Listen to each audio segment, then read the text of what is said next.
I am joined by Katelyn Divilly from the Traitors Ireland. She was the second traitor to be booted out of the show. So sorry if you haven't watched it. I don't know if that's a spoiler for you. We chat about whether there was any love going on behind the scenes and her run-ins with the lads on the show, including that we can control her moment with the two lads. And then, of course, her own love life outside the castle and what it's been like for her since she got out.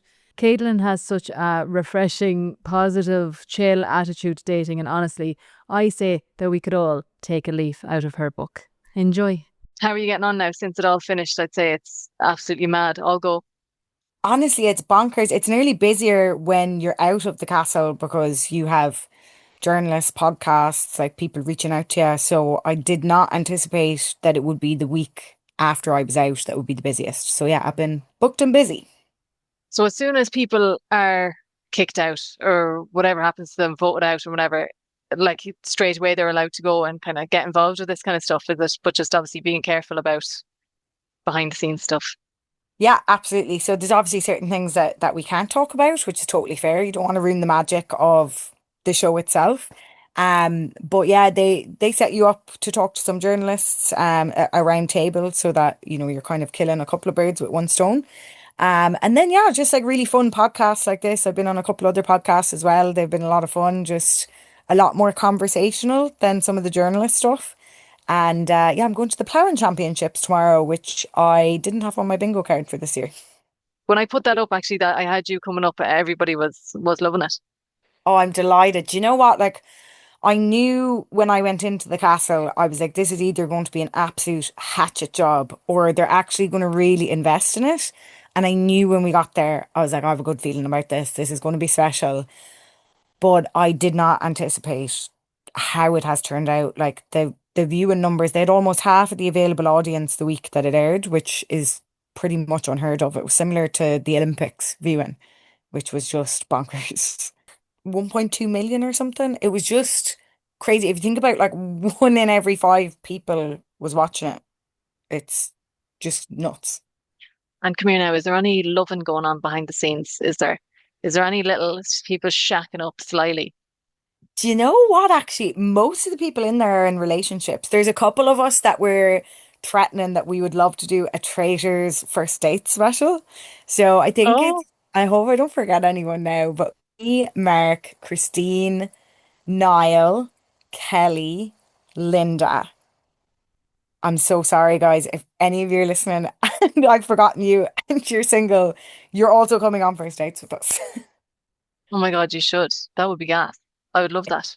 It'd But be like, do very you know that the funny. UK one, there was, I think there was a lot going on in the background of the UK one. And then there was that, I suppose you watched all the UK ones, did you, before you went Yeah, on? I assume so. yeah. There was that girl, I can't remember what her name was, but she was shaving her legs in that episode and she ended up getting pregnant with Conor Maynard, Yes. Well, the actually, it turned singer. out it wasn't his kid.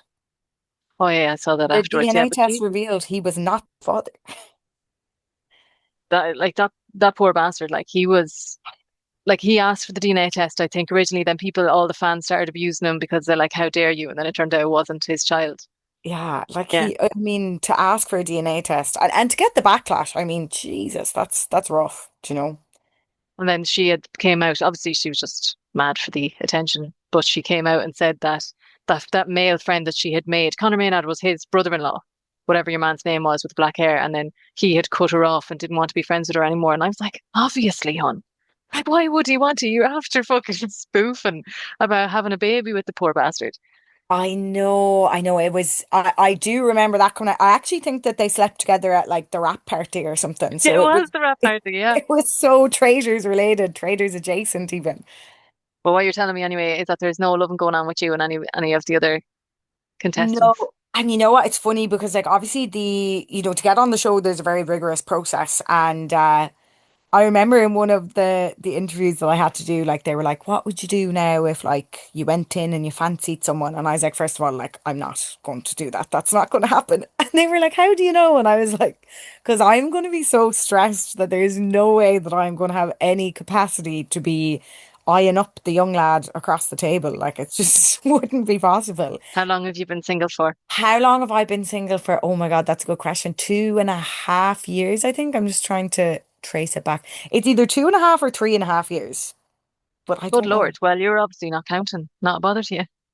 No, I'm actually a very happy single person, I would say. And I do get a lot of people being like, because I'm 32, and I often get a lot of people. I don't think that there's no intention of judgment, but I think just because of our own biases from society, we assume that a woman in her 30s should be in a relationship because surely she wants to have babies. So people are often like, oh, like, would you not want to meet someone? Or how do you feel about being single? And I'm like, I'm actually very happy to be single. I Well, really, if I was with someone, it would be a nice addition. Do you know what I mean? Like it would add another embellishment to my life, but my life is very fulfilled without being in a relationship. So, but good, that's the way that everybody should be. You know, when I see people, girls, who kind of center their lives around finding fellas, like, and then obviously they're putting all of their hope into it, and then they're so disappointed after every date or every conversation on Tinder that goes south or whatever.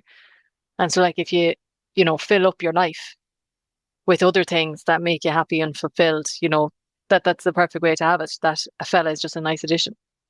yeah, and like the one thing I will say is I don't want kids. So like I don't have that additional pressure. So like I can understand it. I have a lot of friends who thankfully most of them are in relationships now, but like in the last couple of years have maybe not been in a relationship, and they're very conscious of their biological clock and the fact that they'll want to have kids soon. And you don't want to be having a baby with any old Dicky Dido. Like you kind of want to be with them for a few years and make sure that they're going to be a good father and a family man. So I do understand the pressure from that perspective, but it's just not something that I want in my life, so I don't have to contend with it. And you were giving the apps a go at one stage, were you? But that's a thing of the past, is it? Oh, I am allergic to dating apps. And like I have been on them over the years, you know what I mean, in between being in relationships. So like I definitely would have been an early adopter of like Tinder and some of the other dating apps as well. And I just feel like they're fundamentally broken at the moment. And I don't know if you've had other people on that would agree with that, but it's like people just don't know how to date anymore. And I don't know, is it the dating apps or is it because there's so much polarization between men and women and we all have these different expectations because the algorithm is just pushing us further apart. But I do believe that the dating apps are broken. They do not work as intended anymore. And I think you can even see that in from what I understand, like the shares are really dropping in dating apps and like they're kind of in panic mode trying to fix it, I guess, to get people back on Yeah. them. But people are So are fed you up. saying that when you do go on dates, or if you are even going on dates, do you finding people in real life here? The last person that I was dating was actually someone I knew and I bumped into. And we just started talking on Instagram and we went on a couple of dates. Really, really, really nice guy, I have to say. I don't have a bad word to say about him. And I was very hopeful because I was like, oh, I've met this person out in the wild. It's very organic. Yeah, And absolutely. but just didn't work out. It wasn't what I was looking for romantically, and I think he was probably the same, but someone that I would probably still talk to here and there, like we're quite friendly, like we didn't fall out. We had a very civil conversation about it. I have been on dates from dating apps. Like I think the last time I was on a dating app was last Christmas, maybe. And I think after that experience, I was like, this is just not for me. I need to meet with someone and vibe with them or like, get a background check from someone who knows them, like, and can give you a good review. There's so much pressure on it when you meet someone you don't know. I think people have just a general lack of respect for people on dating apps. I'd even come across girls on the Date and Orange page who would say, like, they don't respond to a lot of the men who write to them. And I was Mm, like, but you matched with them though. And they're like, well, I don't owe them anything. I don't even know them. It's a dating app. And I was yeah. like, respect 101. You've matched with them. He's put himself out there being like, how are you? That looks like a nice picture of you in those mountains, whatever the Mm, fuck. And then you're like, nah, and women yeah. give out all the time about how disappointing it is to constantly, it's like compounded with disappointment after disappointment, and now they have no hope of ever finding anyone to be. Think about the fellas who are constantly sending messages to women who are just not replying. And Yeah. people, if they just acted a little better on the apps, life would be great. I completely agree. I have to say, when I was on the apps, and maybe not in the past, but certainly in the last couple of years, I would always make an effort to write to someone. Like I would have no issue now writing to someone first. I'm very direct. I'm a fairly confident person. So I would have no issue writing to a fella first, but I agree. I know like a lot of people are just matching with all these people and then not responding to them. And I think I've heard people talk about it on a couple of podcasts that like it really is the top, like, I'm just pulling this percentage out of my head, but like maybe the top 10% are getting all the messages, right, from women, and Mm. then it's the rest of them are kind of being left out and feel that there's no one there for them to match with or to talk to. Which it is sad, like I know. I do wonder, is that true? The top 10% of men are getting all the messages, but I look at all these shite bags who are flat out getting women and they're nothing to look at and they treat women like shite. And they have, you see it on Are We Dating the Same Guy, and they'd have some absolutely mental bio that's extremely negative, and Yeah. women are still being like, anything about this man? Oh, and the women are like, have you read his bio there? He's obviously not a nice person. I just feel like there's always the men always get somebody. So I don't know if I believe with like that top 10% thing. Yeah, I honestly, I don't know either. I agree on the, like, there's certain bios that I would have just avoided. I'd be like, no, that's just not Bad for me. vibe. Like, bad vibes. And the other thing is, like, if you do match with someone like that, they might give you all green flags. I know for sure for me for a while, I was like, maybe I should go for an older man, like, not 20 years older than me, but maybe slightly older. I'm quite mature, so I was like, maybe that's what I'm looking for. And also maybe they've done the marriage and kids thing and they don't want kids. So that kind of suits me perfectly because I don't want to have kids. Mm. But what I find probably my biggest bugbear with dating apps is I feel like I'm interviewing someone, and I genuinely think someone just needs to do a dating app workshop for men, like how to converse. And again, like, not to use the not all men line, it obviously is not all of them, but so many of them have so much potential. Like they're really good looking guys. They've got everything going on for them. They seem like they have, from their bio, that they could be very friendly or have good values. But like you're asking them questions and they are not asking you questions back. Like to the point where I'm like, will I continue this interview, or are you going to ask me a question? Do you have any interest Yeah, in like in what my the life? fuck is the point? Like why are you even responding back to me just for making statements? Like, and Yeah. I think people say things like, three strikes and you're out kind of thing if there's three messages. I was like, if I asked one question and he came back and he made a statement, then I might potentially give like a thumbs up or just something kind of passive aggressive, just to Yeah. be like, I can't even respond to see if they'll do something. I can't just keep going back and forward asking questions. I know, and you know what? I don't think it's like ill-intentioned because and there's one guy the last time I was on a date app that sticks out so much in my mind, and I think he was interested. Like we had a lot of shared interests.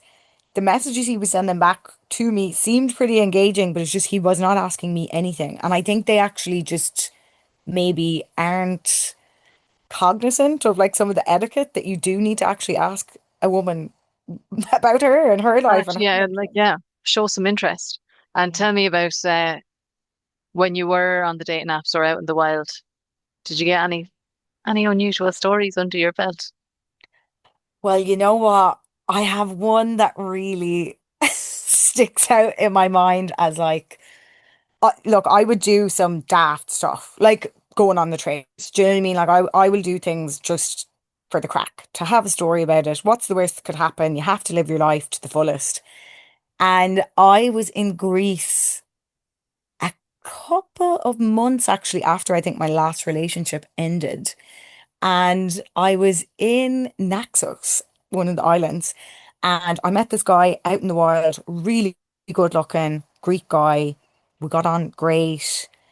He was a pharmacist, owned his own pharmacy. He was buying me cakes, which, like, the key to my heart is a good chocolate cake. I was delighted with life.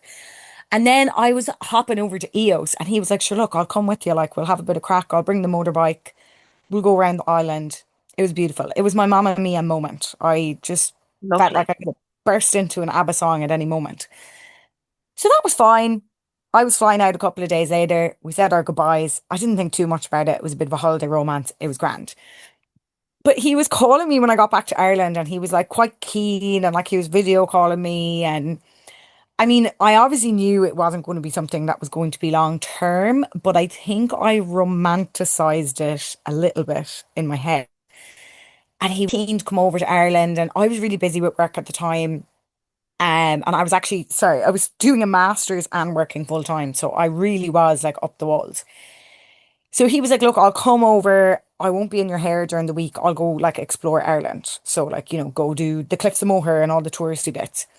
So I was like, sound. So I was like, I have these 2 weekends only free before I get into the thick of like my thesis.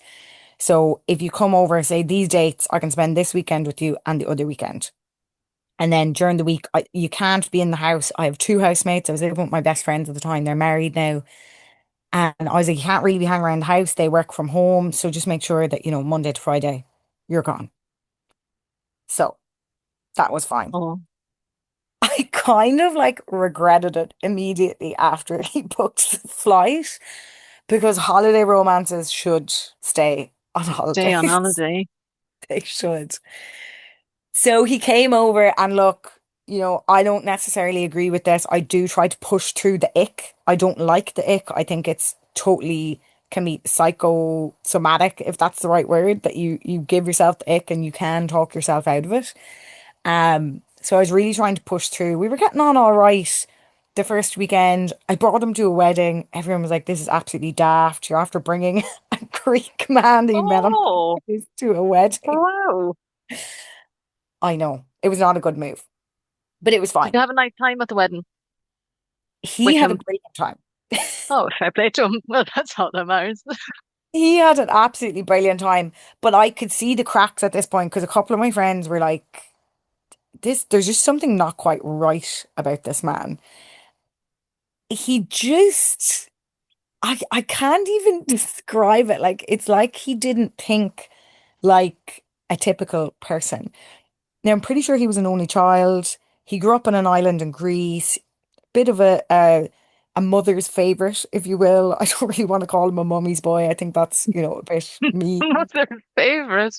You're so polite. So we had that weekend together. I was like, right, do you know what? At least he's going to be gone for the week.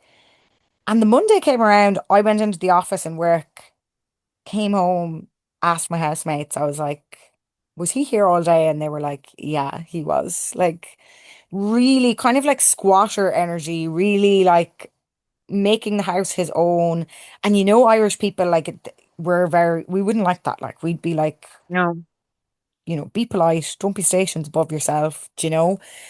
So we would find that a bit odd. So I was like, look, so I had a conversation with them. I was like, look, I did explain to you, you can't be around the house during the week. Can you go and explore Ireland? I sent him some links to like Cliffs Moher. I was like, down in Cork is beautiful. Donegal is really nice. Like you can get a Where were bus. you living at this stage? Galway. Yeah, in Salt Hill. Okay. Yeah, in Salt Hill. So that was fine. He continued to stay for the whole week. And I was really, really at the end of my tether.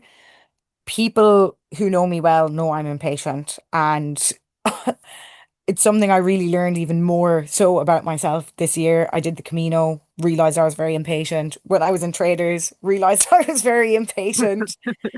So it is something that I'm working on. I know it's a fault of mine. I don't need people to tell me. But I was getting really impatient and to the point where my housemate Ross was like, I think that maybe I should step in and have a word because he's not really listening to me. He just kept saying like, yes, I will. I'm going to go somewhere. I'm going to leave. And we Sorry, had a what trip. day was this? He had arrived on what day? And what day was this now that the friend was stepping in? He arrived on the Friday, I think, and it was kind of midweek, the following week, I think. Right, okay. Um, And I was like, no, look, I walked into town with them and I had a pretty stern conversation with them. I was like, look, I feel like you're not listening to me and it is very frustrating for me. So like, I just need to really explain in plain terms what I mean and how I feel. So I explained it again. I was like, do you understand? And he was like, yes, I do. I left him in town to do his own thing because he was just rambling around all the shops. He was buying Christmas decorations in like September, really fascinated by like little Ah, trinkets and stuff. God bless him. I know, God love him. And he came back and there was no sign of him moving.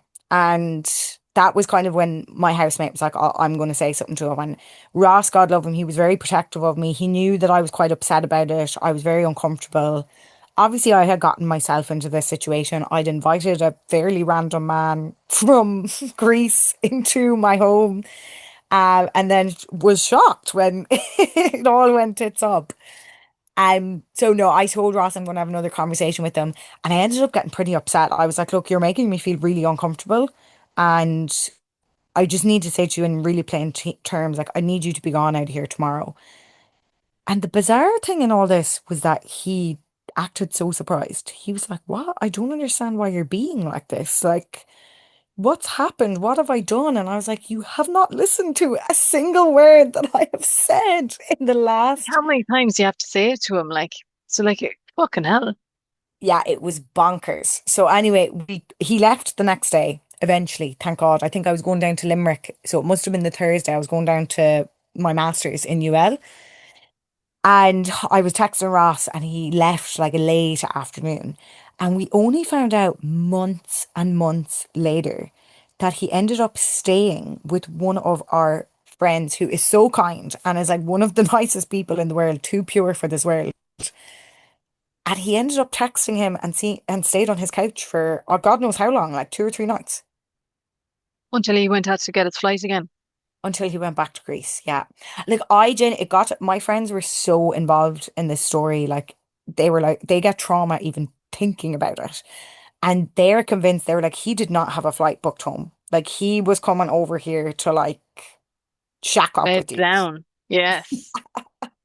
And then your friend, so sorry, you didn't find out for ages that he had spent those 3 days. And what did your friend not say, like, by the way, he's here on the couch?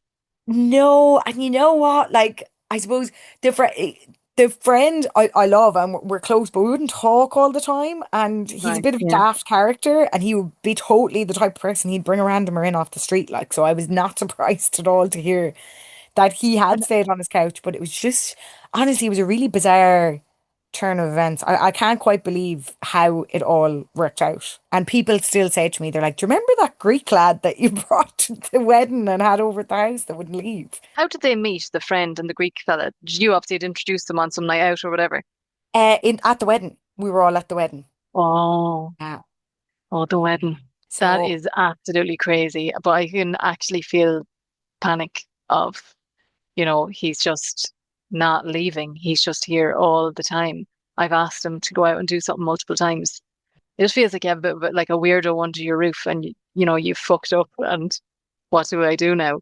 yeah, and all I would say is thank God that I was living with my friends at the time, Martina and Ross, because like I don't know what I would have done. And honestly, like thinking back at it, I'm nearly like can feel the emotion. And as well, like people who will have seen me on the traders know that I am not afraid to stand up for myself. Like I can be direct, I can say what I mean to say.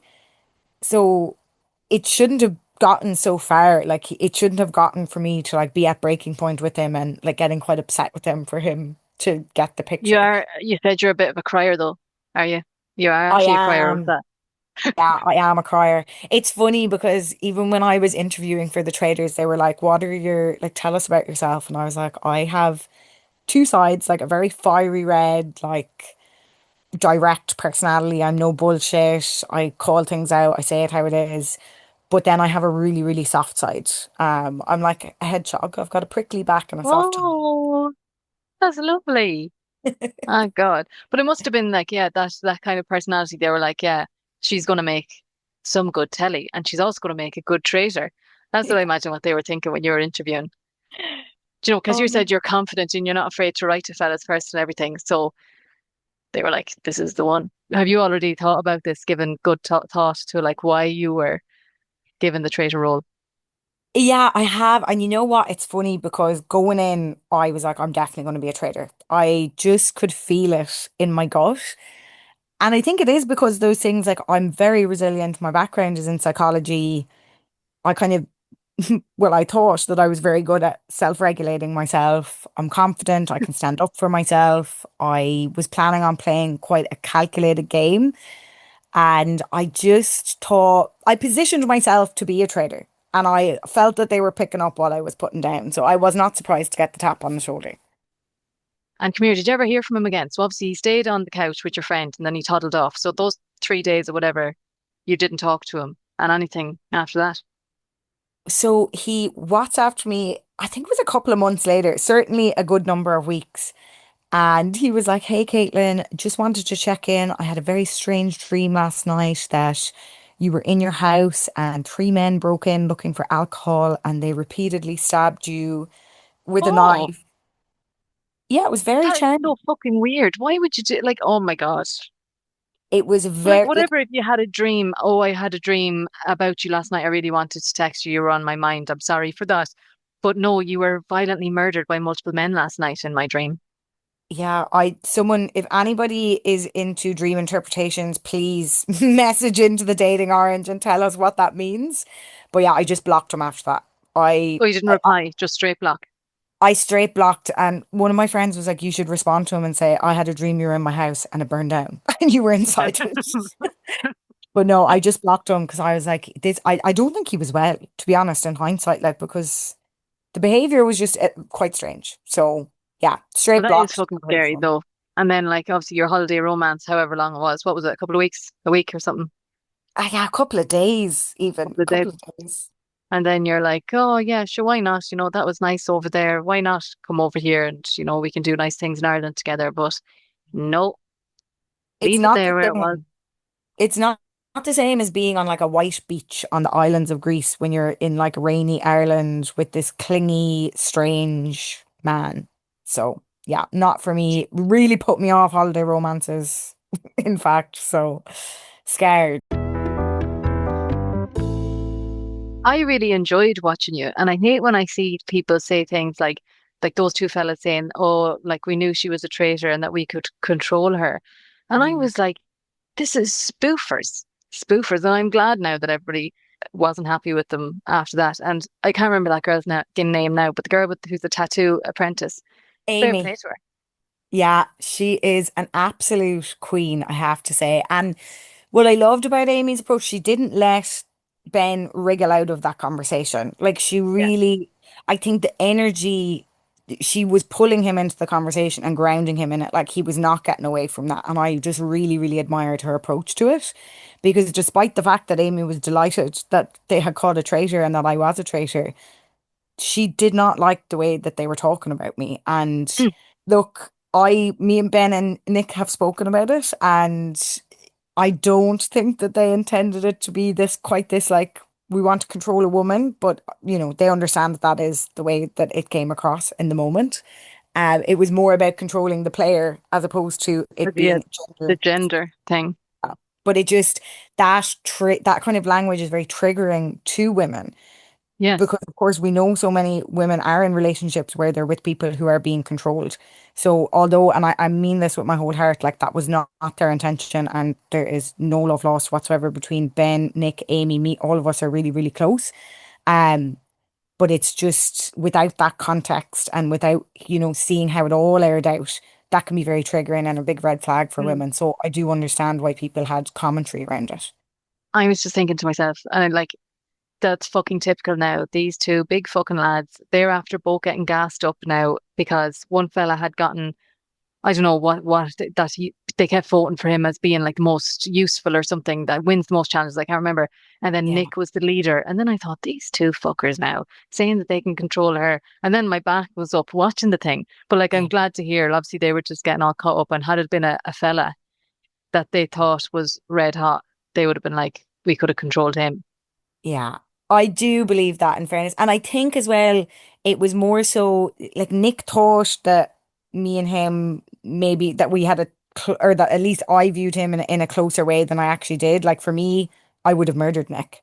But I think Mm. he thought, oh yeah, I've got it wrapped around my finger now. And, Ben and Nick, if you're listening, I love you, but you let your egos get the better of you and I doubt dictate somehow they're things. listening to the Date and Orange podcast. I can doubt that, Caitlin. Well, they're both in very happy relationships, so I don't imagine they There will we be. go. I could never be on that show. I just don't have the head for it. I would lose it every 2 seconds. I would take everything so personally. I I would be like, what did I do to make you think that I did that? I don't. It is, do you know what? And like, as you said, like I went in there being like, I'm so cool-headed. Like even in the interview process, they were like, you're someone that strikes us as staying calm under pressure. You're not easily flappable. And I'm like, yeah, totally. That describes me to a T. But when you're in there, it is so hard not to get defensive because you're sleep deprived. You're in these close quarters with these strangers who have become your whole life for, several days in a row. You're in a bit of a time warp. Your nervous system is just getting the better of you, and you're not using the executive part of your brain. You are literally relying on habits like defensiveness, aggression, assumptions, all that kind of stuff. So it's funny because even people will say things that aren't true and they convince themselves that they are true. And like, I'm not saying that out of judgment because I'm sure that I probably did it in there too, but it's so easy to do. It's such an interesting social experiment. Well, yeah, but I fear I would come out of there with some mental health issues. With like, there's so many fucked up things, like, and you're just under some serious pressure. Like, you might need Yeah. to go to therapy after it. Yeah, and I will say, like, shout out to them. They're so supportive. Like, first of all, getting in, they're not letting just anyone in. Like, if they feel that you're not going to be able to handle the pressure, you're not going to get in. And of course, people can change when they're in there, but they are checking in on your wellness and stuff. Like there was one day I got really upset and they'll take you aside, check on you, see what you need. There's obviously psychologists on hand if you do need to talk to someone, and that's even after the show as well. But it took Okay. me about 4 weeks to come back to reality. I had a bit of not Stockholm syndrome, but I suppose in a way, like I was yearning to be back in the castle, even though I had such a stressful time there. It was like I was craving the chaos. It was so strange. And come here, anything going on in the DMs now? Have fellas been rolling in? Do you know what? I have actually got a good few, more than I thought, more than I thought. But I, for as confident as I am, I'm a little bit shy about stuff like that, and I think it comes down again to I really need to kind of suss someone's energy out to know if I want to do that tango with them. So I haven't really responded to anyone. If people say nice things, I'm like, oh, thank you so much for the support, and I kind of just don't engage with the Yeah, flirty banter that's happening. But then you see really nice stories of people who were like, this person slid into my DMs, and now we've been going out. I think you're one of them, no? I am. I am one of them. Yeah. Well, although there was people sliding, like, in, sorry, women and men, would write. I just like talking away or saying like, you seem like we would really get along. These are women, and I've met up with women and men and went for friendly pints and made friends with both genders there. Yeah. And then him, um, that was meant to be, yeah, what it was as well. But then it wasn't. Then it wasn't. But yeah, like I'd always talk to people, because I was like, I don't know, cheers for the support, and then I'd end up in some fucking conversation.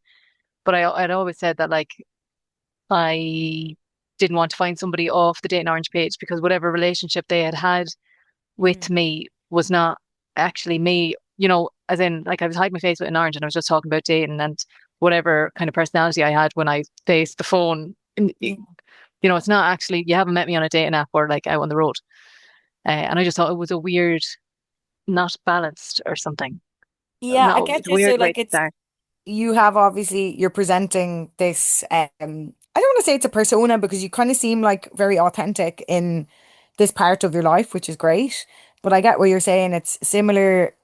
I have like my work persona. And if I met Yeah, someone through work, I would be like, that's really only half of who I am. And I don't feel like you know the real me. So I yeah, completely understand that. yeah. I would, as I said, I would like to meet someone. It would be a nice embellishment onto my life. But I think because I'm so like I treat myself really well. Like I think it was Cher that said like, I don't need a man, I'm the man.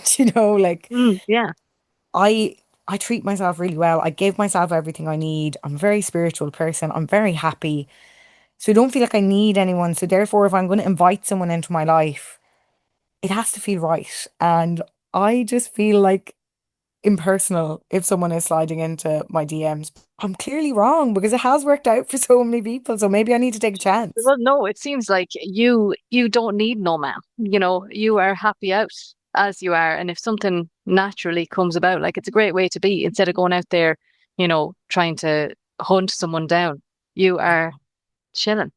I know. It's so funny as well. Like, I think it was last year, my parents were like, well, if you were to bring home a woman, we wouldn't, Oh, we would be okay with that. And I was like, I know you would be okay with that. And thank you very much. But I wish I was into women, but I'm unfortunately not. on that note, Oh. thank you so much. And thanks for sharing your dating stories because what a fucking like spanner in the works for you. You're going now talking about traitors, then you're like, oh, dating. I know. And ladies, lads, and everyone else, let this be a lesson. Holiday romances should stay on holidays. Otherwise, it will be a disaster. It's a 90-day fiance situation. Just don't go there.